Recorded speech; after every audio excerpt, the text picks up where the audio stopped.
What is going on, everybody? 4 for 4 Philly fan back at it again with another YouTube video. And today, I'll be discussing last night's Sixers win over the New York Knicks. I mean, it's the Knicks. I'm not going to be, over-exaggerating at anything. I'm not going to be overhyping the Sixers because they don't deserve it. Let's be real here. They beat a sorry Knicks team. They aren't good. Joel Embiid will be out for at least a week. He'll be reevaluated in a week. So that means he misses the game against the Clippers on Sunday. That means he misses the game against the Lakers. And he has a shot of playing against the Kings. Now, I didn't expect to beat the Clippers or the Lakers regardless of who plays. But now that we don't have Embiid, we're going to get absolutely destroyed by the Clippers and the Lakers. As a fan, I'm not going to get too, mad over two away losses to the top tier Western Conference teams. We've never been good on the road, especially during this Western Conference road stand. We lose to the Kings almost every year on the West trip. Every year. We lost last year. We lost the year before that. We're just not a good road team. We've never been. And now without Embiid and Simmons, if we get a win, I will be shocked. I will be in shock.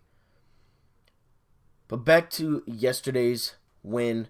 Sixers win 115-106 over the New York Knicks. The Knicks, as I've said, they are not a good basketball team. They are basically the laughingstock of the NBA. They have like 17 wins, and they're just not good. They're just not a good basketball team. So in the first quarter, Tobias Harris started off the game red hot. 11 of the first 15 points in the game. He actually did finish with 34.7 rebounds and 7 assists. He went cold in the second half. Like in the third, he scored maybe 3 points. And then in the fourth, he made a clutch three to put the Sixers lead basically away. I mean, there was no coming back for the Knicks after that. He had a good game. He stepped up as a leader, but it's not going to be enough. Him having 34 is not going to be enough to beat the Clippers or the Lakers. It's just not. But as for beating bad teams, you have to beat the Knicks, just like you had to beat the Cavaliers, which you didn't.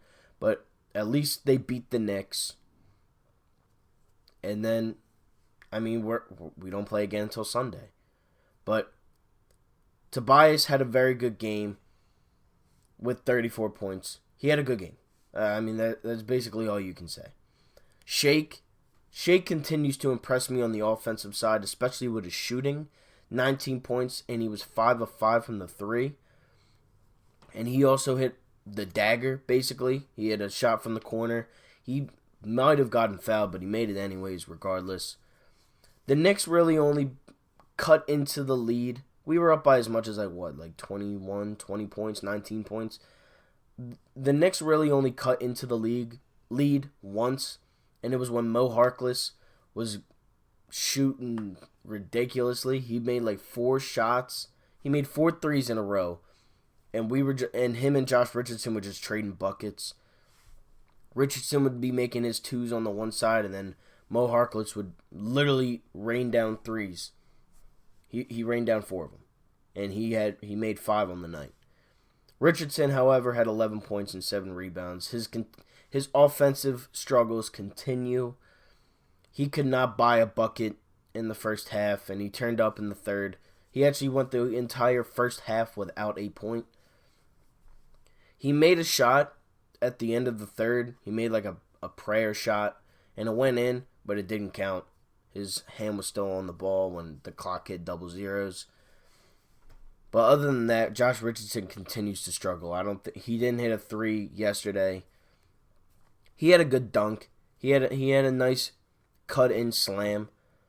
But for a guy that now has to take over and evolve his game more to where he needs to be the shooter or he needs to be the killer in the fourth quarter, ever since All-Star break, he has been terrible on the offensive side. Even on the defensive side, he hasn't been what we know Josh Richardson can be. And that does worry me a little bit, especially because it's February. It's late February, and the playoffs start in 2 months. Like literally 2 months from today, they basically start. So it does worry me. Al Horford, he had a solid game, a lot better than he's been playing, but Al Horford has been absolutely horrendous on that basketball court. And I expressed it yesterday in my video about the losing to the Cavs. Al Horford is getting paid like $33 million a year, plus incentives. So when a guy's not putting up over 10 points a night, like he hasn't been good. You can't say that he's been good. He hasn't been good on the offensive side, and he hasn't definitely not been good on the defensive side. He did have a good game yesterday, though. 15 points, 9 assists, 7 rebounds, close to a triple-double. Al Horford also made a couple threes, big threes. He made three threes in the game. But Al Horford, Al Horford really just, I just don't know what to think about Al Horford anymore. It was a good game. It was a good game from Al. I can't be upset about it. He did what he was supposed to do. But we need more. We need more from Horford. He also missed a wide open layup yesterday. He has been absolutely terrible around the rim as of late. And yesterday was, he missed again. He missed again around the rim. He made a good move. It was a fake handoff to Richardson. He drove right in, finger rolled it right off the rim. Right off the rim. Hit the backboard and everything. Right off the rim. I don't know what is going on with Al Horford. It really does feel like he just forgot how to play basketball entirely. Like, it is embarrassing to watch sometimes. And the thing that makes me most mad about Al Horford is that I was so happy to sign him to a deal. I was saying all in the beginning of the year, I'm fine with the money we give Horford. He's a defensive monster. He can make threes when needed, and he's good in the clutch. He has proved me wrong on everything that I just said. Everything. Everything. He can't shoot at all as of late. He can't shoot. His defense, his paint defense has been horrible. Horrible. I can't tell you how many times Tristan Thompson made those hook shots over Al Horford, or Al's just letting the offensive rebound go right to his guy for the slam. Al Horford has been the biggest disappointment of the year, and I think the Sixers were relying on him a little bit too much, especially on those road games, and I think that's why they suck on the road. I really do. I don't think any of our players are good on the road, especially not Tobias or Furkan and Horford. But when you have what's he in his 13th year? When you have a 13-year veteran playing on your team and you just signed him to his biggest contract of his career, you would think he would put it all on the line. And I get it. It's just a meaningless regular season game. You know where you're going to be come April. But we need more from Horford. We need more. And Kyle O'Quinn played yesterday. Kyle O'Quinn, who has not played in months until the Cavaliers game and the Knicks game yesterday, Kyle O'Quinn leaves it all on the floor. He makes good passes. He hustles. He defends the rim. He grabs rebounds. He had 10 rebounds yesterday. He only had 3 points, but he had 10 rebounds. I like what Kyle O'Quinn is bringing to the table right now, and he's a vet. He's also a vet. He's not as good as Horford, and he never was good as Horford. But to have him off the bench, I can't be mad with it, especially now. I can't be mad with Kyle O'Quinn coming off the bench Joel Embiid's out. How can I be mad at that? What do you want to have? Small ball lineup? We can't shoot. It wouldn't work. Now, before the game, Glenn Robinson III stated that he was unhappy with his role on the team. Glenn Robinson finished with 4 points last night. I have a huge problem with Glenn Robinson III and his issues because he was having a career year before this. He shot the 3 ball at an average NBA level, 40%, actually over average. But ever since he's been on the Sixers, he has not made 1 3. 1 3. And it's not like he hasn't been open, because he's been open plenty. He's missed at least 5 corner threes wide open, and he can't shoot. So I don't know what is going on with Glenn Robinson III. We're starting him at this point, but he has been awful. He has been awful, and I don't want to hear that you're unhappy with your role. Well, you haven't made a shot. You can't shoot right now. I don't know what is going on. Ever since Burks and Robinson have been on the team, they both all of a sudden can't shoot at what they were shooting in Golden State. And I get it. They were shooting all the shots in Golden State. Golden State's tanking this season because they don't have Curry, they don't have D'Angelo anymore. They traded him. Clay's out, Durant left, Draymond's the only all-star on the team. I get that. But then to come to a championship contender, to a playoff contender, and your best game was 10 points, and you didn't make a single 3, that bothers me. It really does. It bothers me that Glenn Robinson is complaining about his minutes and his role when he hasn't made a 3 for the team since he's been here. And he's been here for 2-3 weeks now. I mean, it bothers me. It really does. Burks also, he has had good games with us. He dropped 19 points against the Clippers, I'm pretty sure.